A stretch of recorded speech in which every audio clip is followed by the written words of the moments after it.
Welcome to the ExecMBA podcast. I'm your host, Brett Twitty, and you are listening to a new episode. On this episode of the podcast, I'm excited to share my recent conversation with Matt Kemph.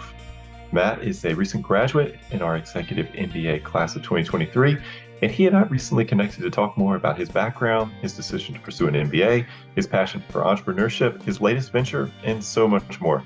I think you're really going to enjoy this conversation. So without further ado, here is my interview with Matt Kemph. Matt, welcome to the podcast. Thank you. Nice to be here. It's great to have you here. How's everything going? How you doing? Life is good. Life is good post-graduation back in May. Work is busy. Trying to figure out what to do with all the free time I have now with, wife and children of 9 and 11 running around all over the place on weekends. But yeah, life is good. Picked up any new hobbies, any certificates you're working on? Think about another master's program? No more masters. No.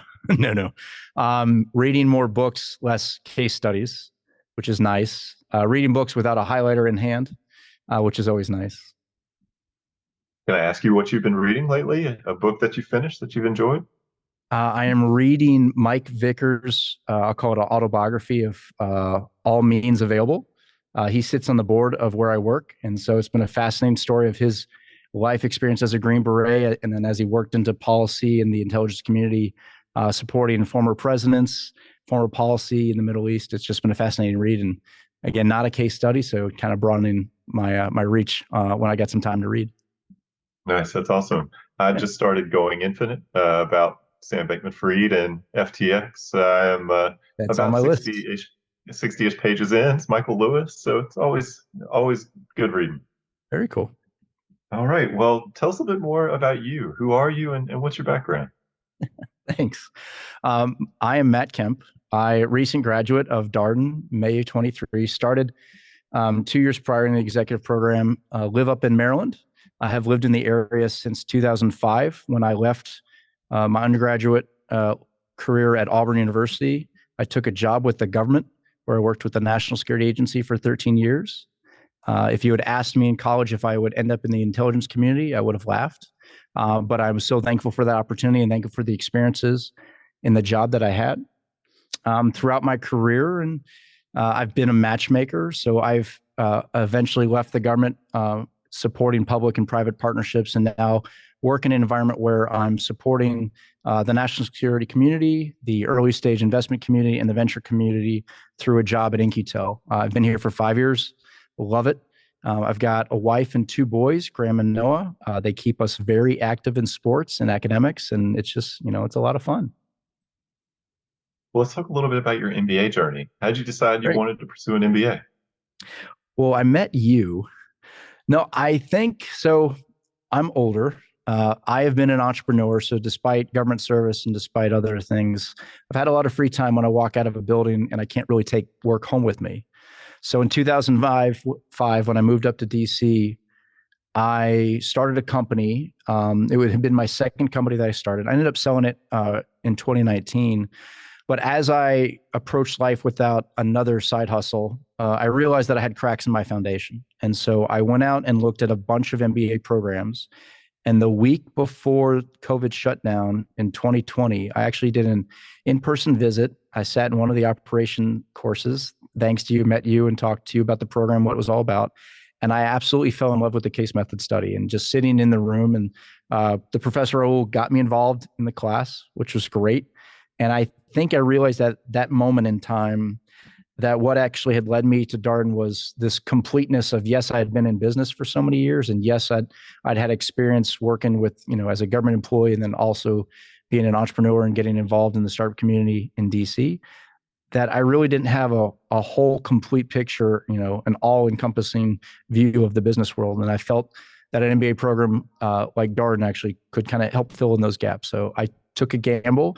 I waited a year and started in May of 2021. But started my journey then. Gosh, it's wild to think that was probably our last class visit opportunity for about 3 years. Amazing. Yeah. So question about your entrepreneurial journey. Were you always somebody who was entrepreneurially minded? Did you imagine that you would start your own venture? I kind of did. Back in high school, which would have been 96, 97. The internet was really picking up steam. And so I found a constant demand to help people build websites. And so I realized back then I could set up a little consulting group.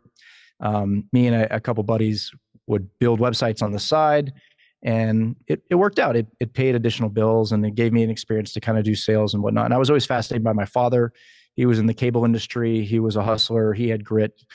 He was an executive, and I felt, I'd like to follow in his footsteps to kind of try out new things and always just be kind of tinkering on the side. In college, same approach. I started another website design company with the fraternity brother. Did that my senior year. I interned at Nike, actually, out in Beaverton my junior year, and found that web design was a passion of mine, but there was more than just building the code and writing code and developing the sites. But I started to realize there were additional aspects of the grind that I enjoyed. So the marketing aspect, business operations, trying to figure out how to do promotion to attract new clients. And so I've always found just, that side hustle to be a lot of fun. And even in DC, back in the day, way pre-COVID, the DC tech scene was really picking up steam in the late 2000s, early 2010s.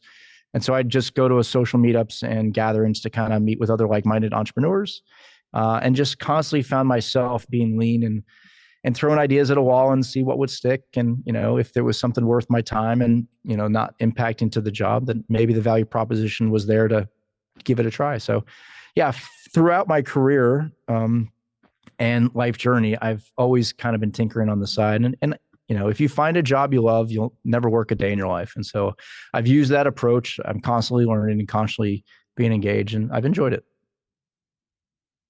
To me, as a person in his early 40s, it's amazing to think back on those like early internet days, 96, 97, of like what the internet was then. I mean, Yeah. gosh, very old person comment. Used to go to the public library. We on the computer for like an hour. That was it. You ask web crawlers some stuff. Like that is That AOL CD amazing. showed up at your doorstep.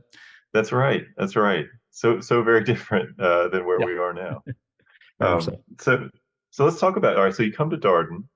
Class visit obviously had an impact on you. You somebody that's always enjoyed school or being in an academic setting? Yeah. I wasn't ready for Darden. I think that was one of the biggest surprises for me and adjustments that I had to take when I got there was just the amount of academic rigor that you needed to bring. You had to bring your A game every weekend, whether you were going to be cold called, whether it's preparation with your learning team. You had to be ready to compete. I'm an athlete. I ran cross country and track in high school. I went to Auburn and walked on at Auburn until I had an injury that took me out. But that mindset of always being prepared, I would try to translate to the classroom as best I could. Horrible test taker. I know that for a fact. Much appreciated the executive program approach to finals and being able to prepare and then zone in when need to. But yeah, it was an eye-opening experience the first couple quarters, thinking maybe I'm not meant for this environment. But thankfully, the beauty of the program is you become very close with your cohort and very close with your learning team. And it was just a blessing in disguise to really just be surrounded by so many phenomenal folks who, younger, older, different diversity, different mindset, different perspectives from where they come from, and you just learned a lot more. So it was more than just simply studying books and reading cases, for sure. It was just a whole approach of just being able to prepare for the academic challenge in front of you at Darden was enlightening and eye-opening in the beginning, but definitely settled in and got my feet underneath me to get to execute. Yeah, can we talk a little bit more about the emotional arc of those first few quarters? Because it's something that comes up on the podcast quite often. And yet I think when we have new students start here, it's something that every executive MBA student goes through, because day to day at work, you never have a day where you feel like I have no idea what I'm doing. Somebody's talking to me about something I have never heard about in my life. That doesn't happen. And so all of a sudden you're in school, you're learning about all this stuff that many of the topics you may have had no prior exposure to. And so that feeling is it's uncomfortable for people. And so how did you work through that? I know it takes a few quarters. It definitely takes a few quarters. It definitely takes, you need to open up. For someone who I consider myself an extrovert, I have done enough Briggs-Myers skills assessments to know where I fit in, terms of the spectrum of ENTP. each conversation, each engagement, each class, it was a new challenge. It was a new journey. And so depending on the topic being discussed in the classroom setting, depending on the project that you're doing in one of your electives, or just simply what you bring to that Friday afternoon homeroom session of just, checking in with all your teammates, you had to be an executive. You had to get in uncomfortable situations in the classroom setting and be open and honest. And I loved it. I mean, there's a smile on my face. I know for folks who can't see me, like it was just a joy to be in those positions, but also like exhausting. So many times you'd walk out on Sunday afternoon after 3 days of an OGR and on grounds residency, and you were just mentally exhausted, physically exhausted, not just from the classes, but from just the stimulation of the conversation of the class. You'd sit in a room and go, all right, what the professor is walking through and engage in the class, you would relate it back to your work environment. You'd relate it back to family scenarios. And yeah, I mean, it definitely took a few months, and every quarter you had to adjust, but it definitely took a few months to kind of settle in and really, improve upon your efficiencies to just be better at time management, be better at preparation, and just, be an executive. Was there anything that was particularly surprising about your Darden experience? I was out of my element in a couple of the stat heavy classes, that's for sure.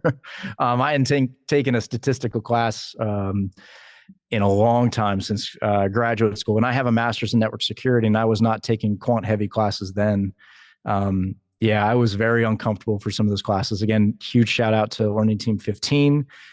Pete and Garrett held me very much accountable. And even others not on the learning team, just the preparedness is, you had to make the most of it, and you learn how to prepare. And sometimes you prepared poorly and you got the answers wrong. But again, you reflect back at the end of the weekend, but there were definitely a few times where my math skills were a little rusty. My Excel skills were not rusty, but I quickly learned that as much as I thought I knew statistical models and some of the plugins that I can use in Excel, I was not a pro, and I learned from my peers around me to get better. That's for sure. Yeah, that's the great thing about an executive MBA class, is that you have subject matter experts sitting amongst you. People you can go and ask, like real credible. They live and breathe Excel models, Excel plugins, all kinds of fun tools that some of the things I had never touched on or seen a reason to use certain tools. But yeah, I literally every weekend you walk away with like 5 or 10 new things to try in your work environment, at home, et cetera. It was just, you're constantly engaging and finding new ways to just be better and more efficient what you're trying to achieve. I want to talk a little bit more about the case method, because I think one of the things sometimes prospective students wrestle with is a little bit of what we're talking about here, right? You're in a class that's really hard for you. Let's imagine you take a decision analysis and you don't have as much background in some of the stuff, and all of a sudden you got to go to class and you get called on. And what are we worried about in a classroom environment? We're worried about being wrong. And, it's interesting when you hear the faculty's take on that. And like, it's not about being right. So how would you explain, like, what would you say to a student that verbalizes that concern to you? Yeah, I wish I had had that question like 3 weeks before, like the first LR, because I did walk in. I'm, definitely like self-conscious of observing of, do I know everything? I don't know everything. Well, I don't, this gentleman to my left and this, individual to my right, like how much did they prepare? And you just have to free yourself of those preconceptions that you can't ask for help, that you can't walk into a room, and it is okay to not know everything. You shouldn't know everything. No one knows everything. And just have this growth mindset when you walk into a room, willing to take a risk and to speak what you think is the answer. And if you're wrong, you're wrong. You'll adjust, you'll pivot, you'll get it right the next time. And I think there were very few times like the cold call method, the just cold calling people in the case method is unnerving. But I think if you start to embrace that unnervousness and feel more comfortable with areas where you're not comfortable with an answer, you start to realize that you may have some of the facts right, and you start to figure out where your gaps are, and asking those hard questions before you walk into to the setting. And if you get cold called, you get cold called. And if you get it wrong, or if you hear somebody else's get it wrong, you pick them up. You join them in the conversation to help with the conversation to move it forward.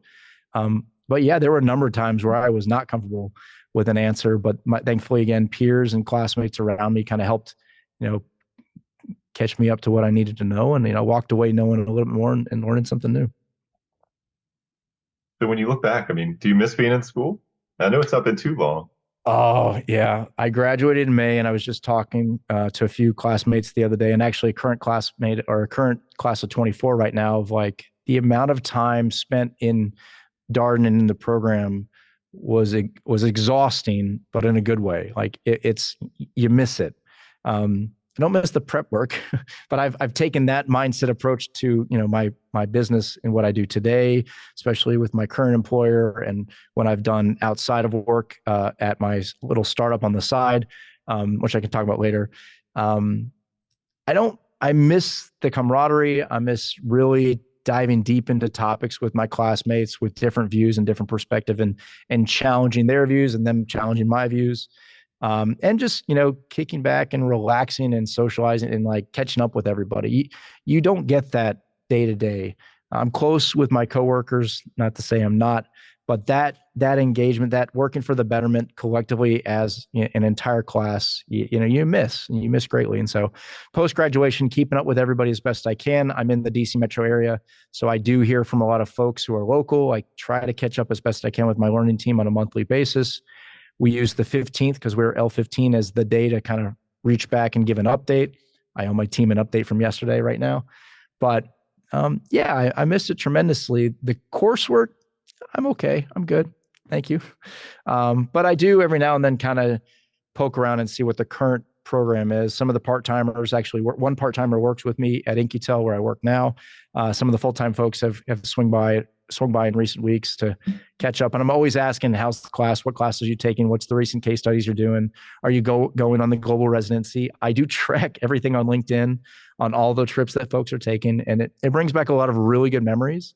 But it's also, on to the next, trying to find what's the next chapter in my life to work for the betterment, all these phenomenal skills and lessons learned from 2 years at Darden. You want to put to good use. And so always looking ahead and figuring out what's the next step in the journey is where my head is at right now. So no more classwork, but I'll keep moving forward.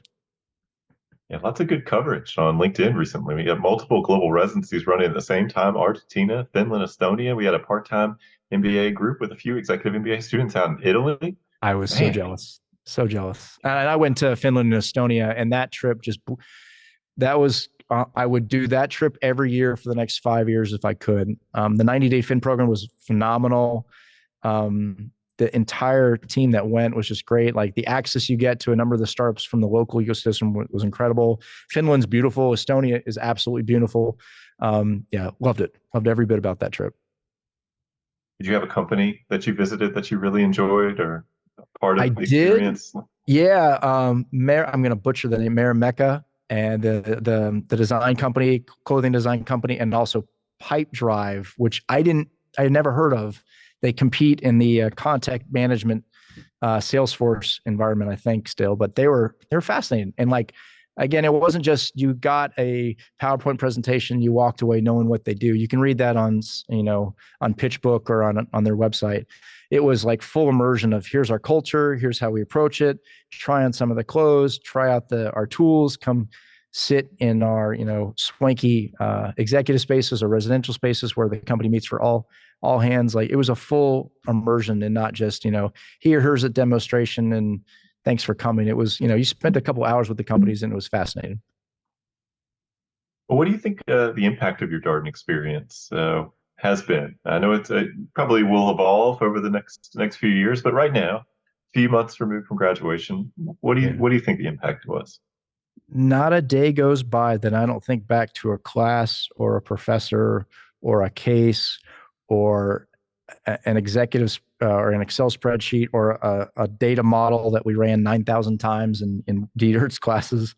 That, Darden, my experience at Darden impacts me every day professionally, in my career, personally through the relationships that I built, through Darden and even now post Darden, catching up with everybody as often as I can. But the impact has just been absolutely incredible. Everything that I focused on in the 2 years was for the betterment of my personal journey and my professional journey. And I think for years to come, it will continue to kind of show, what that return on the investment was, because the bills are there. My school was not paid for, so um, the student loans are starting to fall back in. But I don't regret a single moment of those experiences. And I'm smiling because it was just such a joy. I'm thrilled I chose Darden.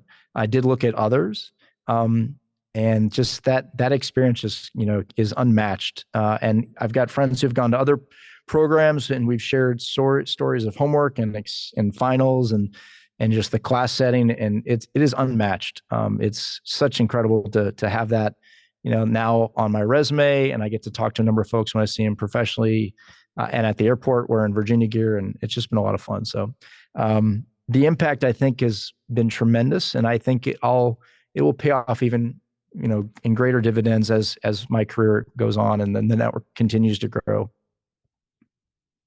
Well, let's talk about your latest venture. Tell us a little bit more about it. Yeah. So again, the grass beneath me is never there. It's never growing because I'm always moving. Um, in Q8, there's a phenomenal, I don't know if it's still in Q8, but Professor Kim Whitler, marketing, brand strategy, phenomenal person. Loved her class, took a week-long course in December, and she touched on name, image, and likeness. And so as a former college athlete, limited, but I didn't live in a world where name, image, and likeness, NIL, really was impacting the world of college athletes. And so in the recent couple of years, it's really kind of got my attention as as an interesting topic outside of work, and just constantly following the space. And then in Q9, I think it was, I took Jim Dietert and Kevin Cullen with I'll say the Washington Wizards, but I think he's more monumental. I don't remember his employer. But I had this opportunity to really sit down with them and do this exercise in one of our cases where we had to determine the valuation of an NBA basketball player based upon his stats. And so I constantly would go back to Kim Whitler's class of what NIL means for today's athletes, and what brand managing, how to kind of do brand strategy and marketing strategy for you as the athlete. And then how could you determine someone's value based upon the stats on the field or on the court? And so through the program and through a Q10 course with Professor Venkat, which an entrepreneurial thinking course, literally those three pieces, all executives, drove me to kind of create this idea called velocity rating. So velocityrating.com was an idea. It is very much an early stage company, just me right now, focused on revolutionizing the world of college athletics and brand partnerships by providing a comprehensive and accurate name, image, and likeness assessment for college athletes. With that, I had the opportunity throughout the summer to apply and join the iLab. And the iLab program through Jason Brewster enabled myself and other executives and other MBA students remotely and in person in Charlottesville to kind of leverage the startup mindset, sitting down with us and really hashing out, what is your idea? What's your concept? What's your go-to-market strategy? So my startup is designed around a tool as an athlete. If you're a professional athlete playing college sports, can figure out, where you're at risk as an athlete. What would a college look at to you, your profile on social media? What would an NIL collective look at you in terms of where you compare to the other athletes in the community across the globe that you're competing against? And then really kind of think of it as like your credit score for NIL. Jury's still out on whether or not we'll have traction. I'll say that the NIL space is very much still the wild, wild west. And so it's a journey. I'm tinkering on the side. It's an afterthought, moonlighting adventure right now, and it's going well. But had a phenomenal opportunity to really talk to a number of college athletes, coaches, NIL collectives to really figure out, like, could you use a tool like this? And if you could, how would you use it? And Virginia, again, even post-graduation, helped me tremendously through the iLab program, and it's been a great, great journey.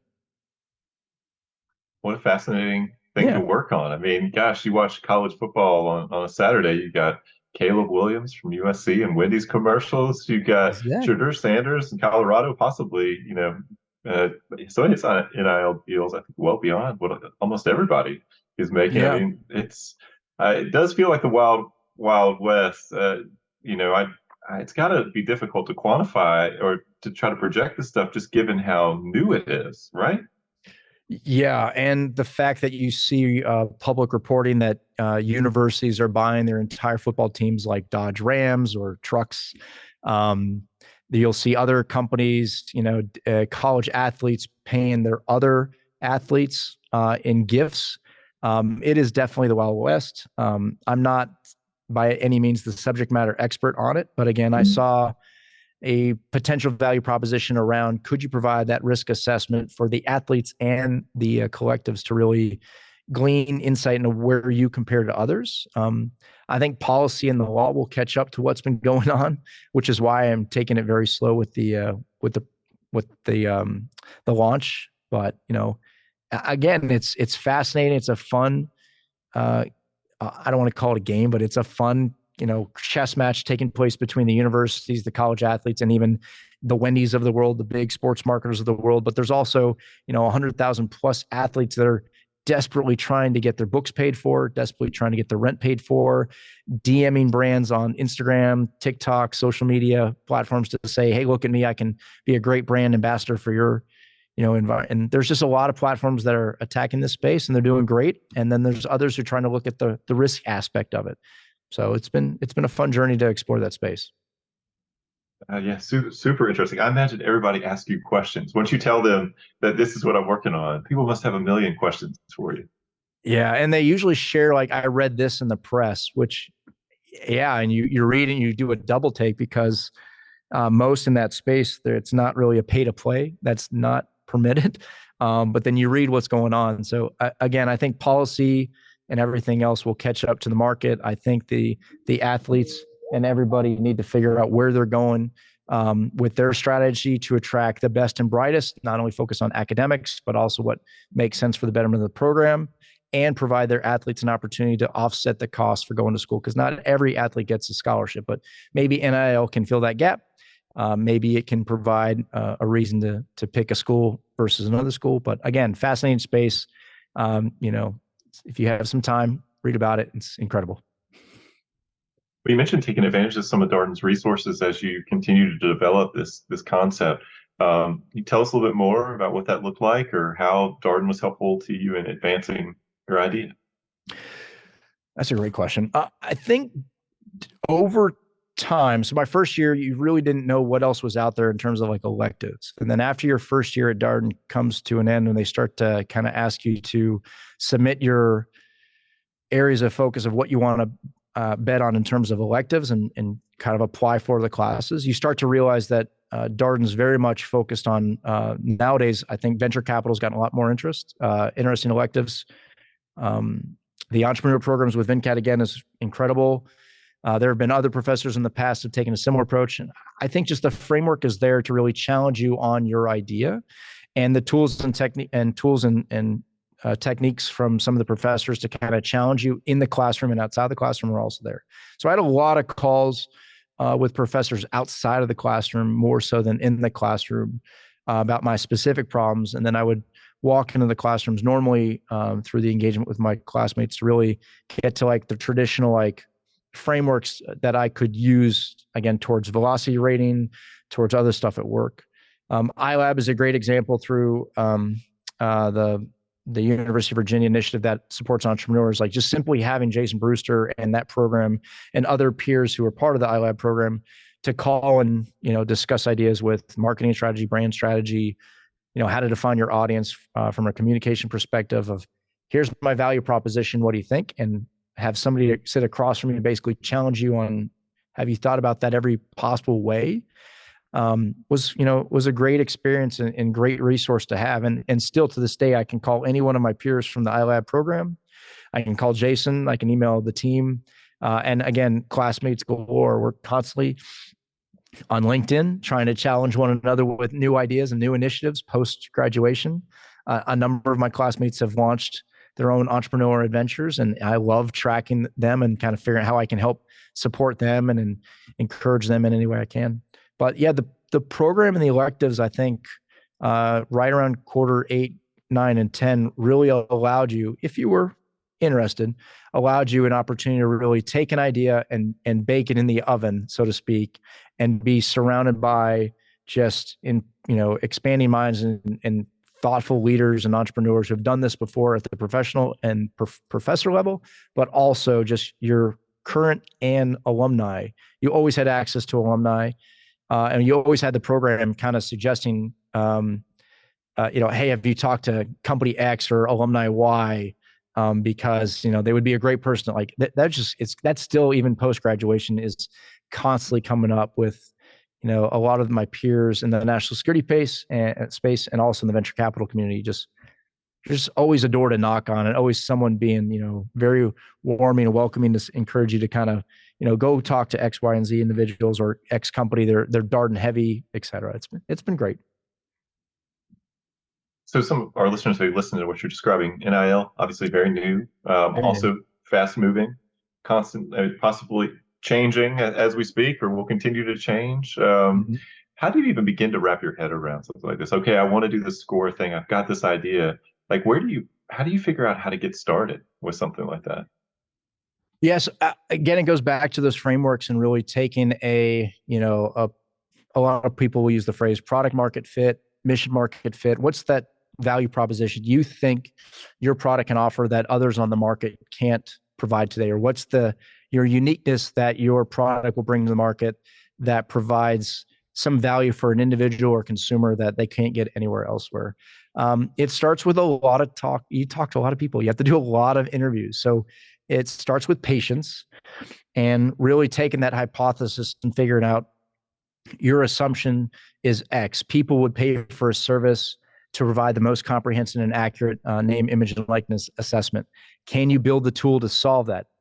Does your vision of that tool look like something that the market has today?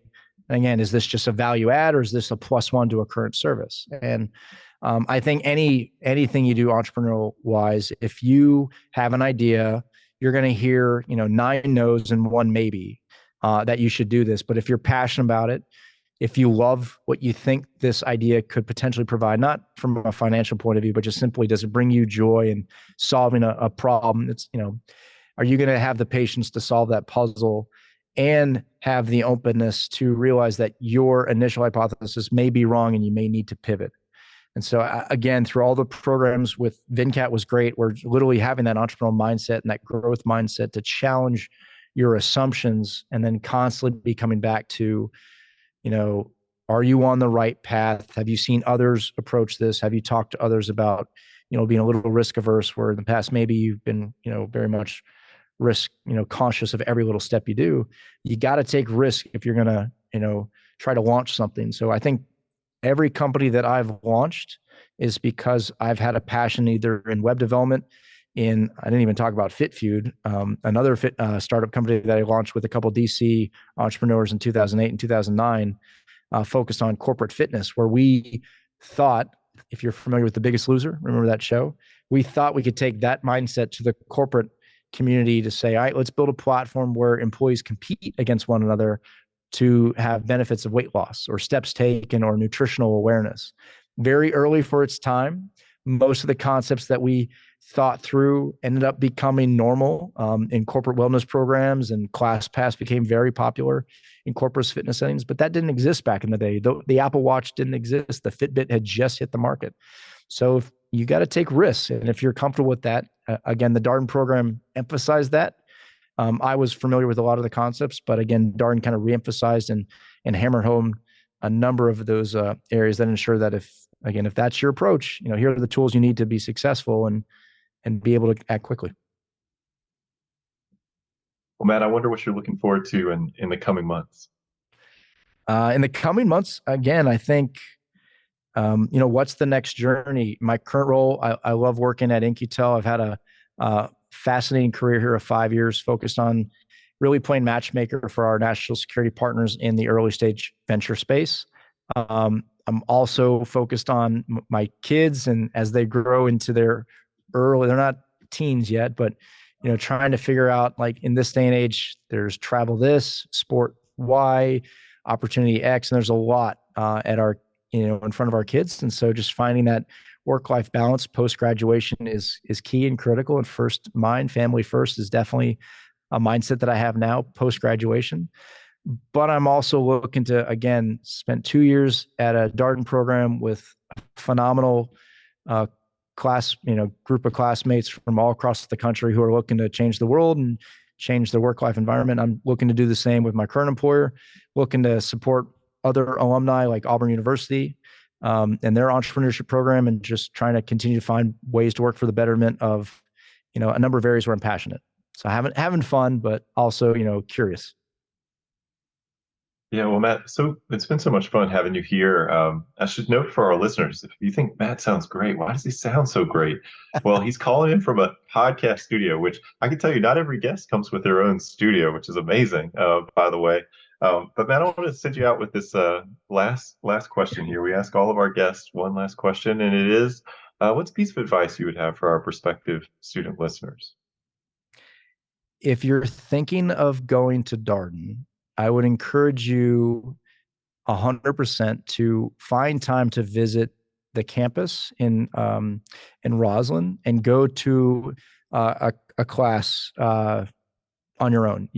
I had the chance working with Brett in February of 2020 to take the time to come down to Roslyn. Thankfully, my NQTL was at the time in Arlington, Roslyn area, so it was very close for me.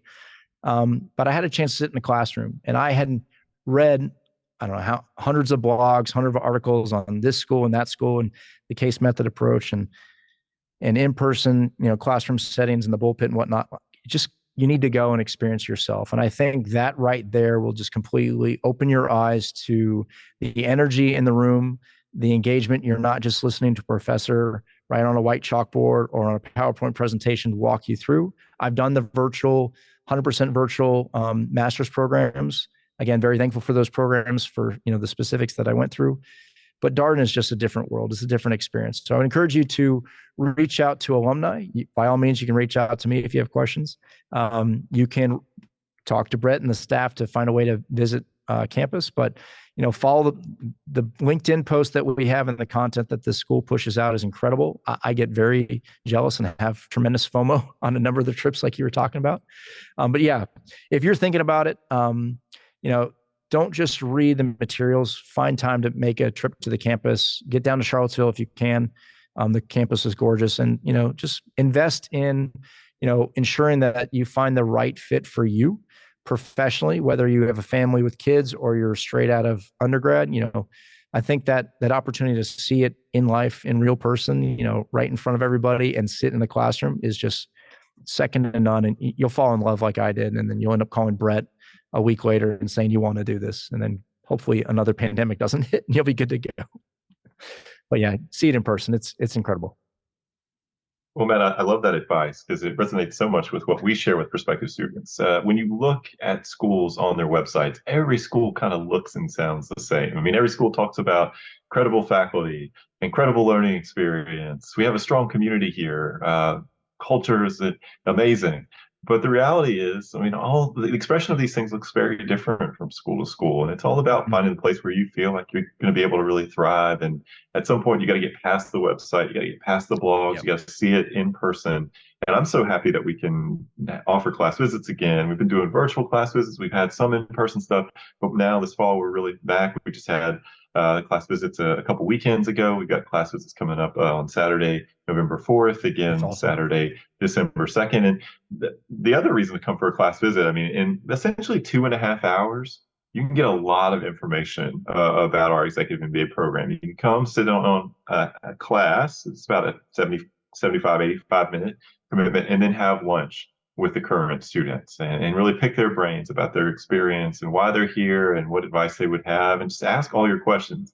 You can do all of that in 2.5 hours. I think it's a good use of your time. Yeah, very much.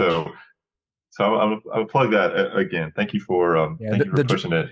The direct feedback you get from the current classmates was critical for me, of just really having an honest, how's it going? What do you do professionally? Why are you here? Was second to none, and highly encouraged for you to do it. Well, Matt, thank you again for coming on the podcast to My share your pleasure. story. Best of luck with your latest venture. I will say I'll think about you now every time I see one of those commercials or somebody mentions NIL to me. I'll say, I know a guy who's working on something. We'll see how the adventure continues, and again, we'll also see how the space. But Brett, it's been great chatting with you. It was great to catch up. Thank you again for the opportunity to share my experience at Darden, and again, anybody who's watching, if they want to reach out, you can find Brett. Happy to share those stories offline as well. And that was my interview with Matt Kemph, a recent graduate from our Executive MBA class of 2023. As always, if you have any comments, suggestions, requests, anything you'd like for us to cover here on the podcast, we're all ears. We can be reached at exec, that's EXEC, MBA at darden.virginia.edu. Till next time, stay safe, be well, and thanks for listening.